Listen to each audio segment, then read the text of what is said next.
appears that they're going to go ahead and launch in the next 6 months to 2 years. It appears, I mean, this is one of the final pieces of the puzzle when they come out and announce, yes, camps for your safety. Camps, happy, fun places, but you'll have to work in the camps because the economy's bad. Service. So you have to be ready that if things are breaking down and falling apart, you won't have to go to the Superdome to be loaded on trucks and helicopters to be taken to a FEMA camp. Or you have to be ready to be self-sufficient. And then they'll come through in phase 2. You'll see the camps, the people eating food, watching Obama on big screen TVs, you know, in the outside areas and living in tents and in portable buildings. And, you know, it'll show kids on jump ropes. Hey, the emergency FEMA center, it's great. And it will be great except for those being taken off to the back 40 and, you know, put in an acid bath or killed or flown to a, you know, black site. But no, they're going to PR the camps. You got to ask when that truck pulls up. Are you going to go to the camp? And we have to commit and say, that's it.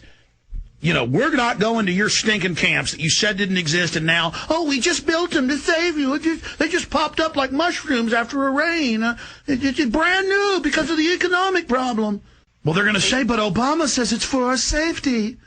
Oh, and then again, if they can't get their agenda through, that will be a victory for us. It won't happen under Obama. It'll happen under Schwarzenegger or whoever comes next, and then we'll be here fighting it when there's camps all around us, and they've got PR announcements. What's wrong with the camps? The camps are great. See, and then it'll be like, Alex, so they built camps. You're not in it yet, are you? As we fight politically to say no.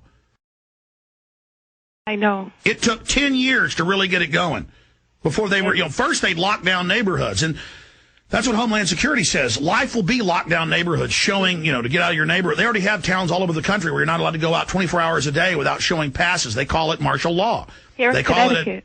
it Connecticut, Kentucky, all over Arkansas, Oklahoma. I mean, we played the newscast here, and there's checkpoints at every street.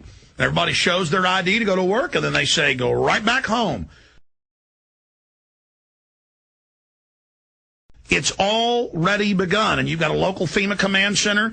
The troops are advising all of that. They've just come back from Iraq and Fallujah and Basra where they run those ops, and to them it's normal.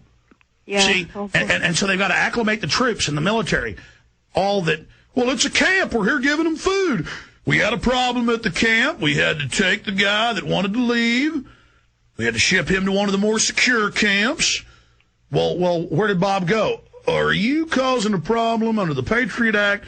We have zero tolerance. You heard that lawyer, top lawyer last hour, say that arguing with any of them is at least 20 years in prison. He said that's the sentence.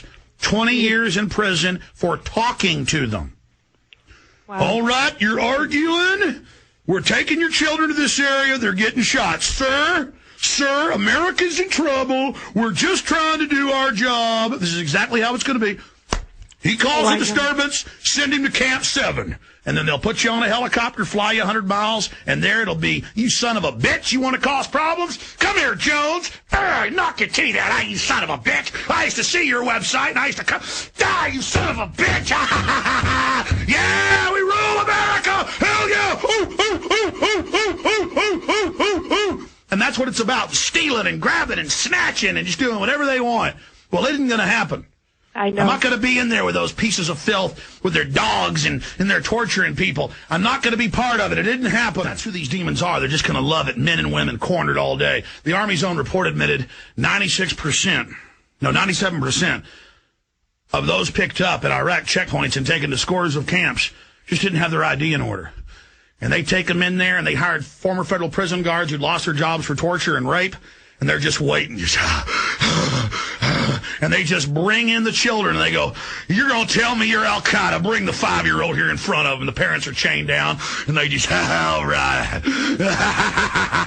I mean, literally, that's in the Army reports. Give me the battery acid. I'm going to put battery acid all over this. You're Al-Qaeda. And they're going to come back to America, and they're just like, they're psychopathic killers. Same guys you see out grabbing women off the road. But now they're in a uniform. I'm Officer Dimonsky. I got a Clockwork Orange. And that's what the Army reports. So it's going to be the same with you. Officer, what's this checkpoint? What's going on? Get out of the car. Hey, officer, I'm not going anywhere. Well, your papers aren't in order. But that's it. They argued with us. Patriot Act. Patriot Act. Bill, where are you going? The children are crying. Ma'am, we'll take you to a facility. It's all right. He's just going for interrogation and a security check. Move forward. Next caller. Lots of young guys on power trips, walking over and inspecting. You know, they're all compartmentalized, just doing their job. They've been assessed, analyzed for that personality type. But Bob, he's going to be trucked to a facility 200 miles away where they're just waiting, and they have those camps all over the world, and they're just waiting, just psychos. The dungeon keepers. And they love it. They love the humiliation. They love the screams of pain. On Taxi to the Dark Side, they admit they would just grab innocent camel herders. They just had numbers to show of terror, and they would beat them for, you know, like 10, 15 hours straight till their legs liquefied. And they would just take them and go, throw them in the pit. Bleh. And then they'd have doctors go fill out the report that they, you know, died of a heart attack, some 16-year-old. Bring me another to the pit. And I'm going to beat you. I mean, what kind of psycho just beats people for 10 hours? Just, and they would take turns beating, beating and beating. Oh, I love the demonic power. Just seething with hatred, seething with evil. That's their spirit, crushing it. That's who we're facing. Degenerate scumbag filth everywhere, feeding on you and your family. We're going to beat these bastards. They're not